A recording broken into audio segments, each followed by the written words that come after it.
estive a reler os discursos dessa altura, o que ele diz, sobretudo a propósito de São Francisco de Assis, não é? Agora convém um franciscano falar São Francisco, não é?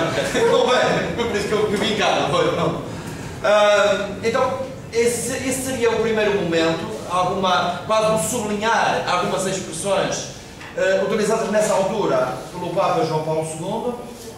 O segundo momento, então, referir alguns aspectos biográficos, por um lado, de Francisco, e até principalmente do seu texto, né? Há uma forma, também um bocadinho deste texto fundador, deste espírito de Assis, o próprio texto de Francisco, e depois, num terceiro momento, se depois acharem bem, se tivermos tempo, aquilo que, uma das iniciativas que estamos a desenvolver no nosso país, mas sobretudo aqui a partir de Lisboa, mas não só, que é dentro deste espírito de Assis, de relação com o diferente, de encontro com o diferente, de aprender daquilo que é a experiência espiritual e religiosa do outro, aquilo que se tem feito, sobretudo, refiro-me ao âmbito da saúde.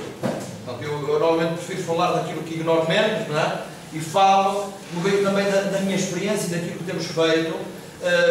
Sabem certamente, há poucos anos foi feita uma lei para a assistência espiritual e religiosa nas instituições de saúde.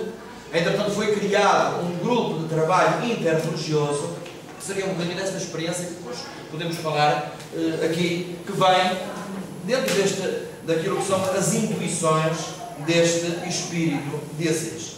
Então, o primeiro aspecto, João Paulo II, tanto em 86, eu refiro-me aos dois principais encontros, tanto em 86 como em 2002, já que foi referido, entretanto houve outros encontros, mesmo depois de 2002, mas os grandes encontros, este portanto, será o terceiro grande encontro, que ocorrerá depois da manhã. Portanto, o primeiro, é aquele que é comemorado com os 25 anos, no dia 27 de outubro de 1986, e depois em 2002, logo imediatamente após os atentados do 11 de setembro, no dia 24 de janeiro, portanto, os atentados em 2001, no 24 de janeiro de 2002. E em 2002, refere-se ao encontro, a esse encontro, como um prolongamento do encontro de 86. Então, algumas coisas, diz João Paulo II, Assis, lugar que Francisco transformou em centro de fraternidade universal. Isto logo quando do primeiro anúncio desse encontro. Estou a pensar convidar, estou a pensar ir e convidar aqueles que quiserem ir comigo a Assis. Isto foi no dia 25 de janeiro de 1986, 25 de janeiro, na memória litúrgica da Conversão de São Paulo, curiosamente no mesmo lugar onde muitos anos antes tinha sido convocado o Concílio Vaticano II. Aliás, até isto é significativo. Nesse mesmo lugar, eu já ouvi 3 vezes, estou a pensar convocar o Concílio. E praticamente 25 anos depois, então, este encontro, este anúncio, no 25 de janeiro. Depois, na primeira intervenção em Santa Maria dos Anjos, em Assis, diz que escolhi este lugar pelo significado de Francisco, símbolo da paz, reconciliação e fraternidade. Inspira-nos o seu exemplo, a sua doçura e humildade. Eu sublinhei muito estas palavras, a sua doçura, Francisco, a sua doçura e humildade. Lembra-nos aquele texto lá dos Evangelhos: aprendei de mim que sou manso, doce e humilde de coração. Não é? É interessante este aspecto. O manso, a doçura, a mansidão e a humildade. Depois, no mesmo dia, já no discurso da praça inferior da Basílica de São Francisco, aqui são fotos do encontro de 2002, mas já foram passando outras, aquelas fotos muito bonitas da praça, no 27 à tarde.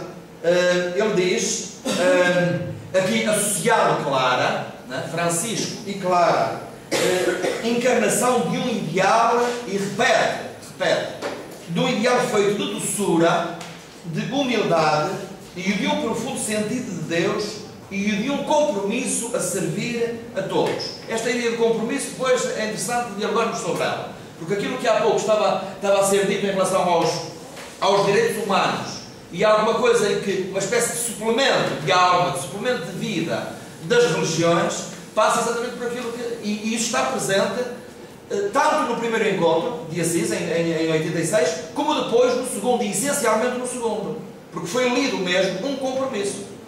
Aquilo que depois até passou, o João Paulo II, um mês depois, até enviou aos chefes do governo de Estado o decálogo de Assis para a paz. E curiosamente, o preâmbulo do decálogo, desses 10 parágrafos, foram ditos pelos representantes religiosos dali, o preâmbulo faz como que uma espécie de enquadramento de relação com os direitos humanos, precisamente. Uma espécie quase de suplemento de vida, de suplemento de alma em relação aos direitos. A questão essencialmente do compromisso dos deveres, portanto, está aqui em causa, os imperativos, não é? das religiões. A gente fala muito de direitos, não é? E não é possível direitos sem a outra face, não é? Dos deveres. E este aspecto é muito bonito, muito significativo, em que, e pelos vistos, pelo programa que já foi anunciado, depois da manhã, voltamos a este aspecto. Acho que este encontro deste ano volta exatamente a o compromisso. E acho que será um dos momentos altos, não é? E às vezes isso que por aí alguns procuram quase, não sei se será uma interpretação, mas muito restritiva ou de alguma forma incorreta, mas uma outra voz que procura dizer, bom, atenção que cada um vai rezar no seu espaço, não é? Não estamos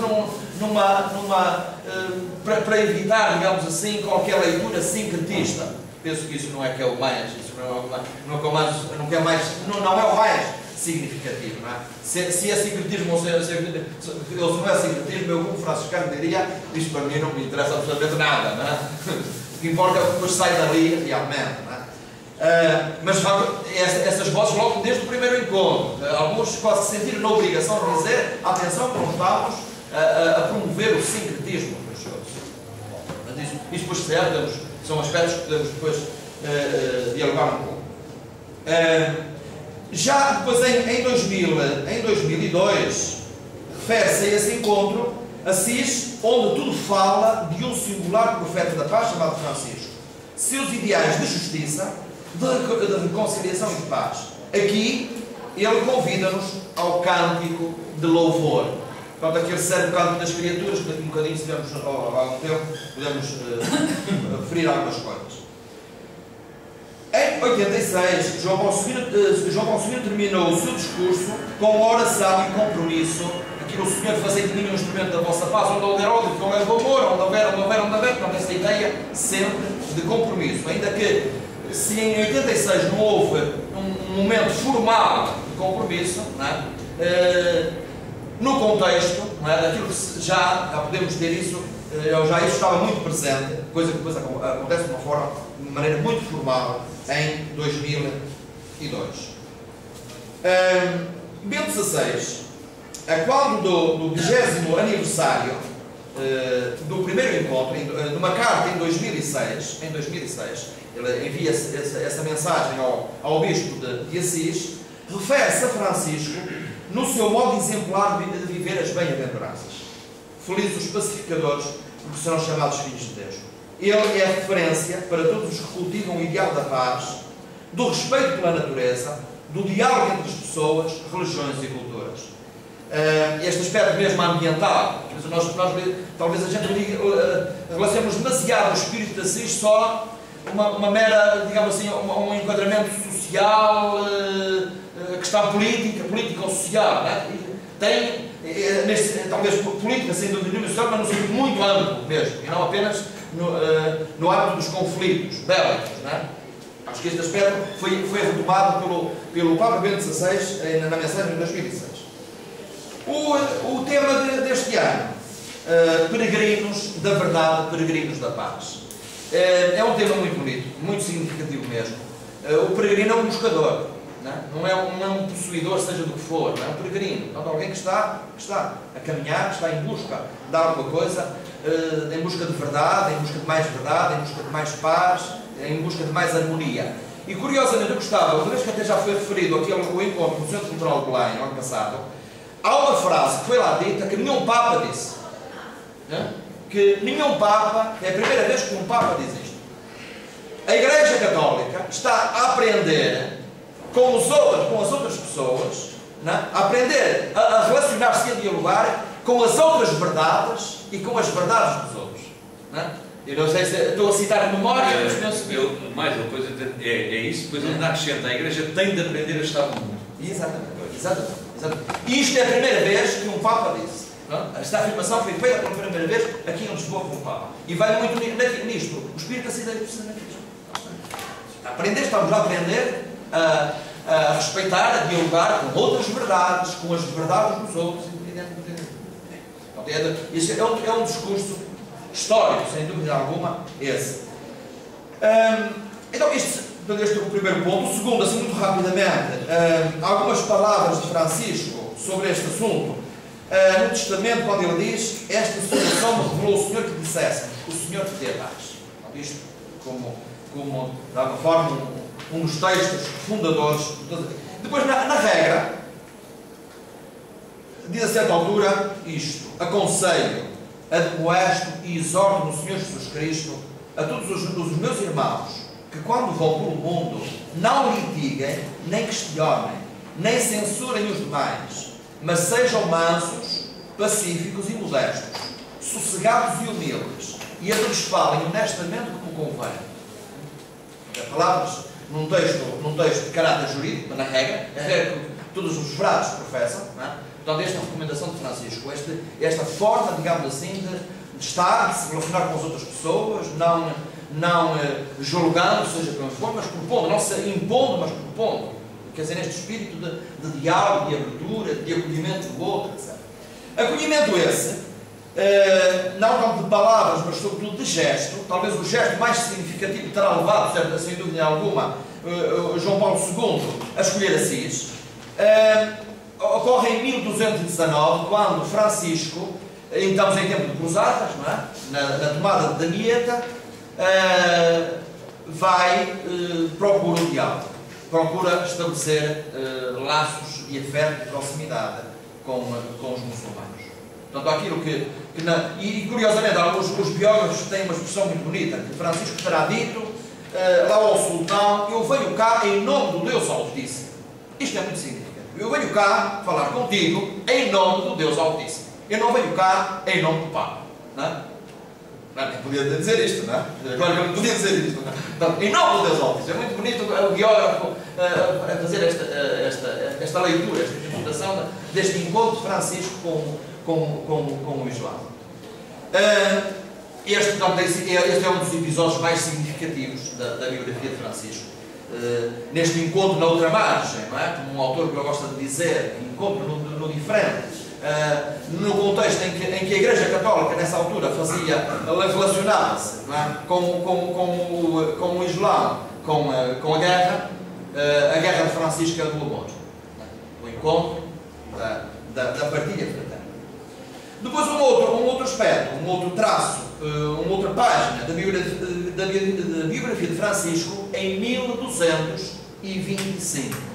Ali conflitos entre dois homens em Assis, o bispo que se zanga com aquilo que nós hoje dizemos, o Presidente da Câmara, não é? O Podestado de Assis.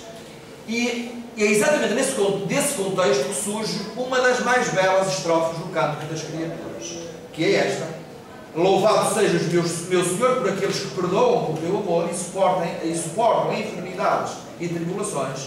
Bem-aventurados aqueles que as suportam em paz, pois por ti Altíssimo serão provados. Portanto, esse gesto, essa atitude de Francisco de procurar a conciliação entre as duas pessoas mais significativas da sua cidade, da cidade de Assis. Portanto, a partir, acho que o Espírito de Assis começou aí. O Espírito de Assis começou em 1225. Aquilo que é uma afirmação que eu faço no entusiasmo aqui da tarde, não é? Mas aquilo que aconteceu no dia 27 de outubro de 1986 aconteceu porque aconteceu um outro encontro entre as duas pessoas mais significativas da cidade de Assis em 1225. E depois Pois, dentro daquilo que já Francisco estava habituado, sobretudo no diálogo inter-religioso, sobretudo com o mundo, com o Islã.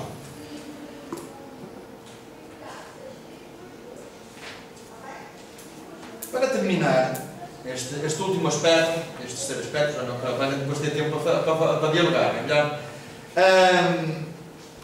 Esta caminhada que temos feito aqui em Portugal, sabem todos certamente que o modelo antigo da assistência hospitalar, da assistência religiosa, é sobretudo baseado nas capelanias católicas, não é? No capelão, com a nova lei, com a lei que temos, não há capelães hospitalares, não é? Há assistentes espirituais e religiosos. Da figura do capelão, sobretudo o capelão católico, não existe. Na lei, acho que é uma significativa concretização deste espírito assis também, na integração de todas as tradições espirituais e religiosas existentes no nosso país. O critério é aquelas que entretanto são registradas no Ministério da Justiça, não é? Então, também para haver algum controle, e uma vez estando sendo integradas no nosso país, logo imediatamente têm acesso à assistência espiritual e religiosa hospitalar. Então há aqui uma mudança de paradigma, não é? É isto que eu gostava de evidenciar. E um outro aspecto ainda, não apenas a assistência religiosa, não é? Mas a assistência espiritual e religiosa. Eu estou ligado mesmo à investigação em saúde e procuramos até distinguir muito bem estas coisas. Não é? Uma coisa é o acompanhamento de uma pessoa, um acompanhamento espiritual, e outra coisa, não necessariamente oposta, é depois o acompanhamento religioso. Há um professor aqui da Faculdade de Medicina da Universidade de Lisboa, um psiquiatra, o professor António Barbosa, que distingue, olha, estas coisas discutem-se em saúde, os manuais de saúde, não é? Estão dentro deste espírito da ciência, deste espírito de diálogo interreligioso. Estou aqui a situar uma coisa muito específica, e a saúde, porque eu trouxe este exemplo? Porque é um das experiências humanas onde, de facto, vem ao de cima muito destas inquietações espirituais, inquietações religiosas, todas as inquietações sentidas. Talvez das mais significativas. E então, o professor António Barbosa diz: bom, falar de cuidados espirituais é falar de cuidados espirituais gerais, de cuidados espirituais especializados e de cuidados espirituais específicos. O que é que ele entende por cuidados espirituais gerais? Aquela atenção, aquela presença que pode ser feita por qualquer membro da equipa de saúde, da equipa multidisciplinar. Um exemplo, mesmo um auxiliar da ação médica, que passa pela cama, não é? Passa pelo doente, pelo lugar onde está o doente, eventualmente acamado, e sabe, por exemplo, que ele gosta de rezar o terço, transmitido pela rádio ou pela internet, da Capelinha das Aparições em Fátima, todos os dias às 18h30. Não é? Há muitos doentes que têm essa prática. Não é? Se, por hipótese, a hora passou, são 18h35, passa por lá mesmo um auxiliar da ação médica e diz: olha, a dona Lúcia ou o Sr. António, não quero que ligue a rádio ou que ligue a internet. Sim, esqueci-me da hora, muito obrigado. Isso são boas práticas. Isto discute-se em saúde. Procura sensibilizar os profissionais de saúde. Quem diz isto diz outra prática no âmbito de outras experiências espirituais ou religiosas. Portanto, é isto que o professor António Barbosa diz: cuidados espirituais gerais. É esta atenção às necessidades espirituais, para falar uma linguagem rápida para todos entendermos. O que é que são cuidados espirituais especializados? É, por exemplo, também muito rapidamente, para todos nos entendermos, aquilo que são as técnicas da relação de ajuda que se ensinam, que os psicólogos, por exemplo, não sei se aqui alguém da psicologia está treinado por fazer, está lá, por exemplo, numa corrente psicoterapêutica de estilo, por exemplo, Raquel Rogers, por exemplo, que é das áreas que mais se liga ao acompanhamento espiritual. Então, tem que ser uma pessoa treinada para isso, com treino, com formação e treino para isso. E isso pode ser qualquer pessoa, independentemente do seu credo. Um judeu, um muçulmano, ou seja, ou um outro crente, que pode fazer acompanhamento espiritual numa instituição hospitalar, desde que seja formado e treinado para isso.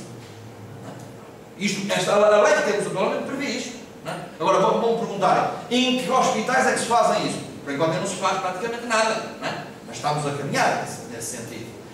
Depois, o que é que são os cuidados espirituais específicos? São os cuidados religiosos. Aí depois entram, que no fundo, sobretudo, a ritualização da fé, os rituais, a celebração, concretamente dos sacramentos e por aí adiante.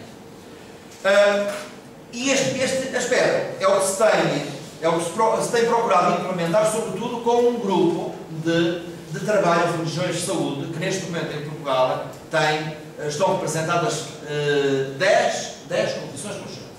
10 confissões religiosas. Amanhã vamos ter aqui um encontro dentro do Espírito de Assis, precisamente, amanhã dia 26, onde vai estar este grupo de trabalho, precisamente. Vai estar este grupo de trabalho connosco, com um grupo de profissionais de saúde e de alguns futuros profissionais de saúde a dialogar sobre estas coisas. Eu estou ligado à Escola Superior de Enfermagem São Francisco das Misericórdias. São Francisco das Misericórdias, já se percebe porque é que eu estou a falar e me preocupo com isto, não é? É uma forma muito concreta, não é? No nosso país, e espero que possamos dar passos assim rápidos e seguros nesse sentido, porque todos nós vamos certamente beneficiar com isto. É uma forma muito concreta, não é? De atualizar este espírito de Assis. Calma e depois